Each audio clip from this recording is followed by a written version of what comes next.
अस्सलाम वालेकुम नाज़रीन, आज हम आपको एक ऐसे नुस्खे की तरफ लेके चलेंगे जिससे मर्दाना बांझपन, जरासीम्स की कमी अक्सर वाक़या होती है और इससे लोग बहुत ज़्यादा परेशान हैं। असल में ये जरासीम्स, ये जर्म्स हैं क्या, इसके बारे में मुकम्मल मालूमात देते हैं आपको। आम आदमी के सेमन मनी में जिसकी कुल मिकदार 2 से 5 मिलीलीटर तक होती है, स्पर्म्स की फ़ी मिलीलीटर तादाद 50 से 60 मिलियन या इससे भी ज़्यादा हो सकती है। ताहम हमल के लिए स्पर्म की कम से कम तादाद 15 से 20 मिलियन फ़ी मिलीलीटर होनी चाहिए। इसमें भी कम से कम 50% या इससे ज़्यादा स्पर्म्स एक्टिव हालत में होने चाहिए, वरना हमल ठहरने के अमकानात बहुत कम हो जाते हैं। तो नाज़रीन, चलते हैं हम आज के नुस्खे की तरफ, जो मेरा मामूल मतलब भी है, मेरा कामयाब नुस्खा है। सबसे पहले आपने लेना है मूसली सफ़ेद इंडियन, अच्छी क्वालिटी में ले रहे हैं 50 ग्राम। सालब मिस्री आपने लेनी है अच्छी क्वालिटी में 50 ग्राम, किसी अच्छे पंसारी स्टोर से लें। उसके साथ आपने लेना है पम्बा दाना, ये भी अच्छी तरह साफ़ सुथरा कर लें, ये आपने लेना है 50 ग्राम। और साथ इसके लेना है छिलका इसबगोल, इसको छान लें, अच्छी किसी क्वालिटी में ले लें, ये भी 50 ग्राम आपने लेना है।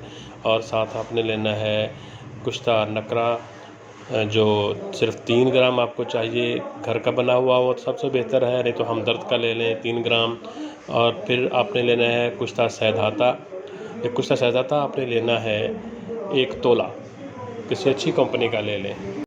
तो नाज़रीन, आपने छिलका इसबगोल, कुश्ता नकरा और कुश्ता सैदाता के अलावा बाकी सालब मूसली सफ़ेद, सालब मिस्री और पम्बा दाना को बिल्कुल अच्छी तरह बारीक कर लें, मिक्स कर लें। इस तरह का आपके पास एक सफ़ूफ़ तैयार हो जाएगा।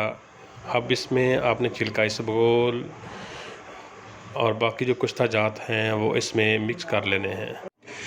हमारे चैनल को सब्सक्राइब कर दें, लाइक कर दें और साथ लगे बेल आइकन के बटन को प्रेस कर दें ताकि हमारे हर आने वाली वीडियो आपको मिल सके। तो नाज़रीन, हम अपना नुस्खा कंप्लीट कर चुके। अब इसका खाने का तरीक़ाकार ये है कि आधा किलो दूध को लें, गर्म करें, 2-3 उबाले आ जाएँ तो नीचे उतार लें। नीचे उतार के इस दवाई के 3 चम्मच डालने हैं।